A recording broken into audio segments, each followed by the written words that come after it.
Before this video begins, I would like to give a shout out to Ababinia. He really helped me with a lot of these lines. He knows this honestly better than I do. And well, a lot of the lines I showcased in this video were from him. So go follow Ababinia on Lichess right now. A link will be in the descriptions. Well, he doesn't have a YouTube or a Twitch, so I guess all you can do is follow him on Lichess. So yeah, enjoy. So this is going to be the first video I do on atomic openings, and so the opening today we're going to be covering is knight f3, f6, and e3. So this is a line sort of feared by many players, and was known as the Nf3 e3 spam, since a lot of players just sort of spam this mindlessly without really being that good at the game. But since this opening is really strong, you can get you can rack up a lot of points if you know how to play it. So usually d5 is the best move and the most popular. But today I'm going to be taking a look at the line with 2e6. So here white plays knight d4, and the idea is after black plays c6, white can actually play this, and g6, queen b5, and now knight c6, and then white has this idea with queen to b6. I'm not gonna go into this too much, but basically here black actually has king f7 or a takes b6,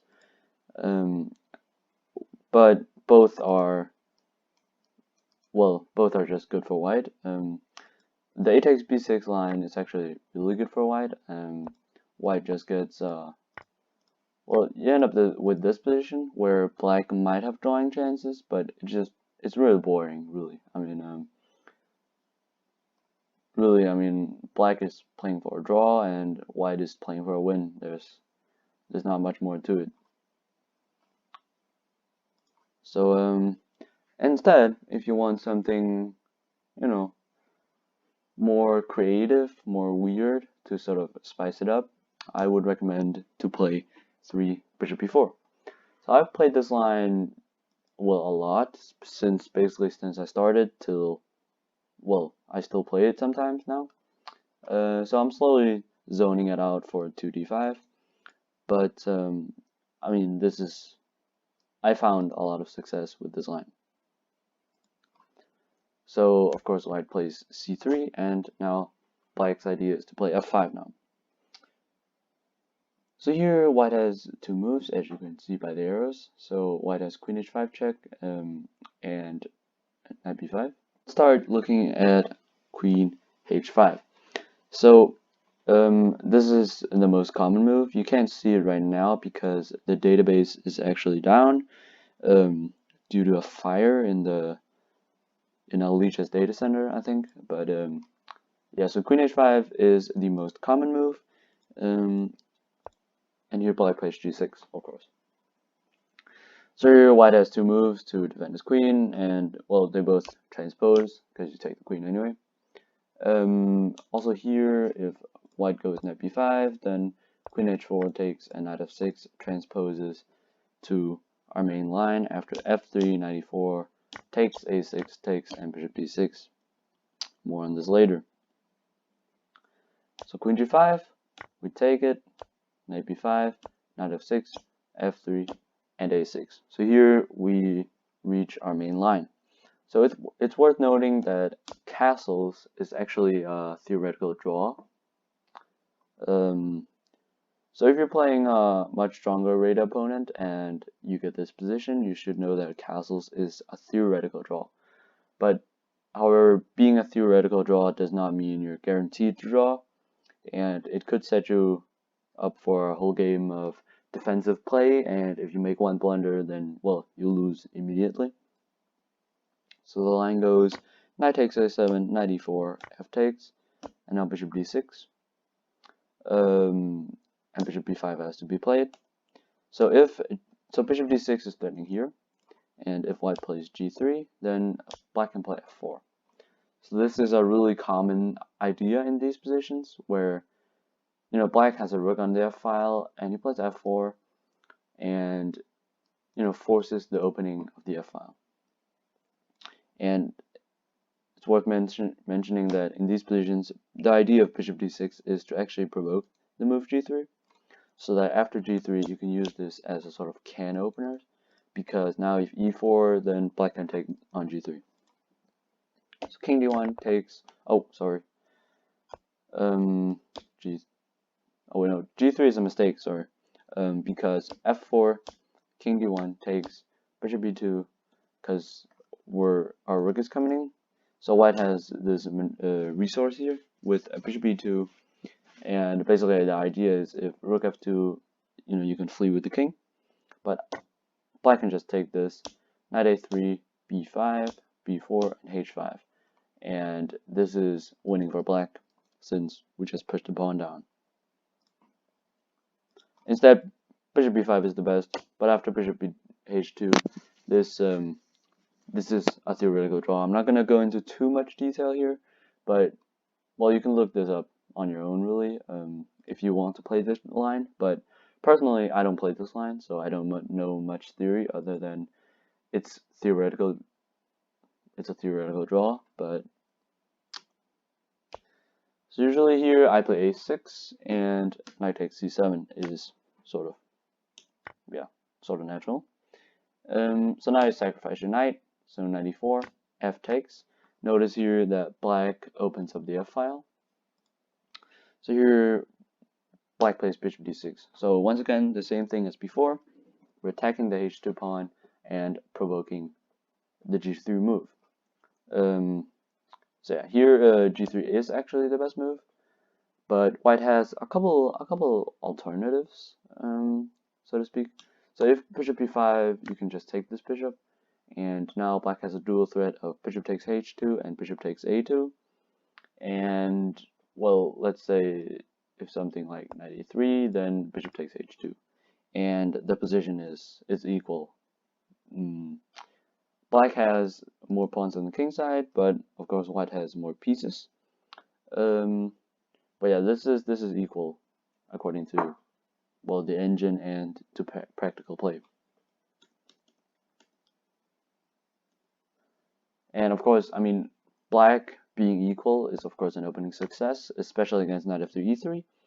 And well, I mean, black has good winning chances even, since you have this rook imbalance, and it's really easy for white to mess this up since white's development is lacking severely. So yeah. So another move is knight a3, but after knight a3 you can just take this pawn, knight d6, d3, knight b6, and now h5. So after something like d4, h4, the idea is really the same. It's just to push these pawns up and try to get your rook in. So I think white is a bit better here, but it's not losing. But I mean, this is a pretty good line for white, and well, it's pretty annoying to face this line since you don't have that much counterplay. But at the same time, black does get quite a bit with these pawns on the king side, and especially against someone that's weaker than you, you should have really good chances for a win here. So another line here is a bishop to c4, but again, bishop to c4, we can just take this, d4 and h5, and here I actually think it's completely equal, but well, I don't remember this that well since pretty much nobody plays this as white. It's pretty rare, these lines.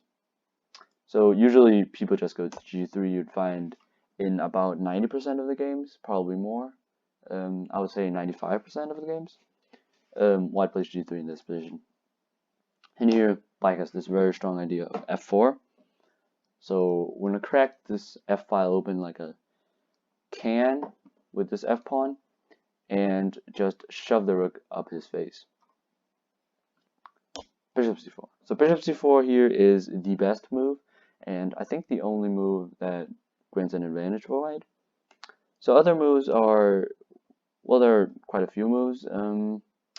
Something like bishop b5 is a mistake because you can just take this bishop off, and well, now you're threatening really to castle, and to just come in on the h file. So let's say something like a4, which is another mistake actually. The best is, I think, castles, but the best is to surrender the a2 square, and well, then the game is a draw, basically. Which is, I guess, unfortunate, but well, I mean, a draw as black is technically good. Although if you are playing a lower rated players, you do have to watch out for this line. Although not a lot of lower rated players would play into this, I think. So anyway, if something like a4, then black can play castles, and now king h8. And this is a reoccurring theme where black is threatening this mate in 2 with f takes g3, and which opens up for the rook, which is threatening mate on f1, and for the bishop, which is threatening mate on h2. So let's say, I mean, black has forced mate here. Let's say h4, f takes, rook f7 takes, and these two pawns just combined with the rook and the bishop is way too much for white's lackluster development. So f4, the best is bishop to c4.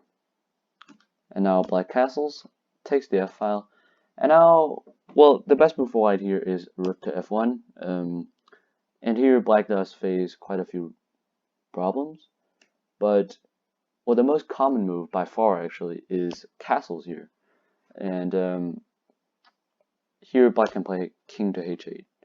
So once again threatening this checkmate here, and actually I've had this position a ton of times. You know, pretty much no one plays this against me. Usually people just castle, and well, black plays king h8, and this is actually a draw, but it's actually now it's white who has to play accurately to pull the draw.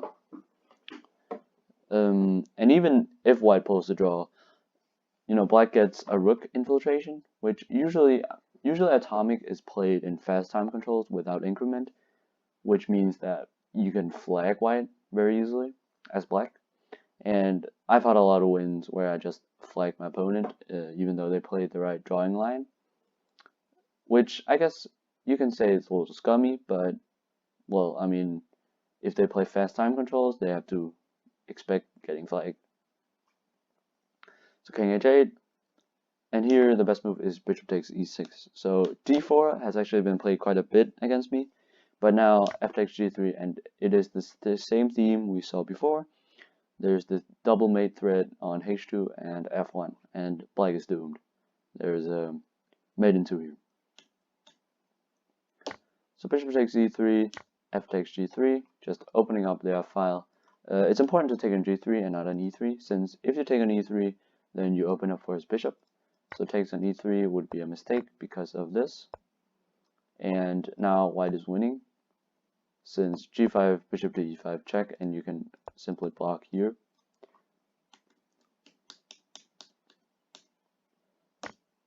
So takes on g3, rook f7 takes, and d4 is the correct move, and the only move that draws actually. White has to play really carefully.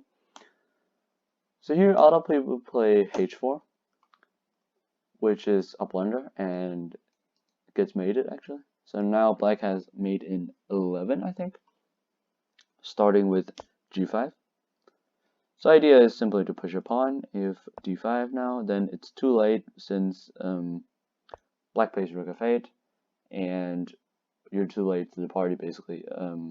After something like hg, h5, e4, check here, and now h4, and black's pawn is just way too fast.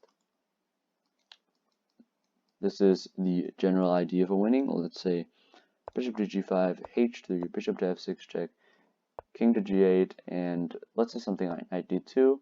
Black plays rook to g1 with the idea of giving this check, king h1, and then h2, and there's an unstoppable mate. Let's say knight f3, rook g2, king h1, and h2.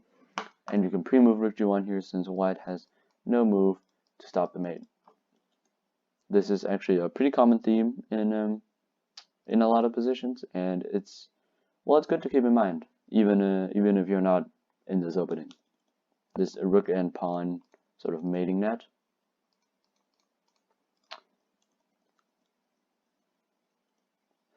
So h takes g5, you give this check, and then h5, and it's the same thing we just saw. So the best move here is d4, and we swing our rook over to f8.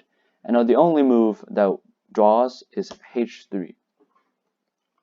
So the idea of h3 is if black comes in with a check, then white has king g2, and well, black doesn't really have any chances because after g5, white can play e4. So the drawing idea behind e4 is that if black pushes g4, then white can take it and then h5, but then white now has bishop to g5 controlling the h4 square, and black will never make a queen, since as soon as this pawn pushes, then white just gobbles it up and has a draw. So basically the draw is for black to just give a perpetual check. But the thing is, in a lot of atomic games, a lot of atomic games are played without increment, which means that black can just try for the flag here. Well, it depends on the time control. If it's 3+2 and your opponent has more than a minute, I would say just offer them a draw. But if it's like hyperatomic with 30 seconds, then you can easily flag your opponent here just by giving a lot of checks, pushing your pawns, and moving your king. And white has a really hard time to not get flagged. So now let's look at the best line for white, which is in this position to play, instead of castles, which we just looked at, to play rook to f1. So this is the best since, well, the idea for white is after king to h8, you can play now bishop to d5. And when this position, white is actually just winning. So the reason this doesn't work before is because the king is now on g1 and not on e1, sorry, and not on g1. So if the king was on g1, we could take this pawn, and as you saw before, black would have this mate in 2, but we don't anymore after bishop to d5. So in this position, white is just better since you're starting to take the rook, and if the rook moves, then, well, d4, and well, something like this would fail to here, and just bishop to f3, which is a really important maneuver here. Just maneuvering the bishop around from c4 to d5 to f3, and here it is completely safe, and white has a winning game. So instead of king h8, black actually has this move, bishop to b4, which is a really strong resource, actually. And so basically here, white is better. So I won't show the best line here for white, since I want this line to flourish as black. But one line, I will show a drawing line, which is this one with bishop b5. So if you look in a database, bishop to b5 is actually the most played. And here, black has bishop to e7. So, well, retreating the bishop, and now threatening to take white's bishop. And if white takes this pawn, then black has rook ad1, d4, and now rook takes d4 with a draw. This is a draw, since, well, black connects the rook to white's king, but he doesn't have enough material to actually force a checkmate. So it's a draw. I mean, yeah. So that was the lines with where white played 5 to queen h5, which is the most common move. But, well, I mean, the most common lines aren't always the best. So the other line white can try is the one with knight f3, f6, e3, e6, knight d4, bishop to b5, c3, f5, and now knight to b5, which, well, this line isn't as common, but, well, it is more played among the sort of top players, well, in my experience, since it might actually be objectively better, but, well, it has a lot of pitfalls in it that could be difficult for lower rated players. So what I mean about objectively better is if you played perfectly, then white would win pretty much every time. I think every game white will win, which means that this line is objectively winning for white. But there's a lot of tricks and sort of traps you can fall into, and black gets very active pieces while white gets, well, not that active pieces, but a lot of material, which means that if white can defend his position and consolidate and just trade off, then, well, he wins basically. And of course, engines see all, but we're humans. We're no robots, so humans blunder a lot, which makes this line pretty decent and still pretty viable to play, in my opinion. So here the best is f3. If white plays queen h5, then after g6, well then white can play f3. If queen h6, then black has this just mate, and well f3, then knight e4 anyways, takes, queen e4, d3, and now black has this really strong move, which is queen to g2. And idea is basically white has to take this, blowing up his bishop and rook. You take this, white takes the a pawn, and now black retreats to e7. And here black once again has this idea of playing f4 and castling short, but however this time black is actually only down a pawn and not two pieces, which means that, well, black has the advantage here actually. So instead of that, f3 here in move 7 is the best, and then black plays queen h5, and now white plays d3. So if knight takes a7, then knight e4, threatening checkmate, and then d5, knight to d2, which is a strong move. So you're forking, the mate in one, and this would blow up all white's pieces. So bishop h3 and knight takes b1, and here black is just better, much better, I think. So d3 is correct, and here black plays a6. So, well, yeah, you have to take on c7. If bishop to h3, then just bishop to a3, and black is threatening to take this. So the idea of bishop to a3 is if you were to take this, you blow up your own bishop. So you sacrifice the bishop, and then you take the knight, and, well, it's equal actually. I think black is a little bit better. Knight takes c7 is the best, and now bishop to d6. So here really you should get this position a lot, and, well, of course it's objectively winning, but black has ideas and threats and tricks and traps, and it can be really tricky to play as white, especially in fast time controls, even in 3+2, which is probably the slowest time control you will play atomic. I mean, black can still pull some wins. So here I actually want to show a win I had against Sukunuri during the last Atomic Shield, which was a couple of weeks ago. So Sukunuri played h4, and, well, Sukunuri is a really strong player. He's a candidate master, and he actually won the shield in the end, ahead of me.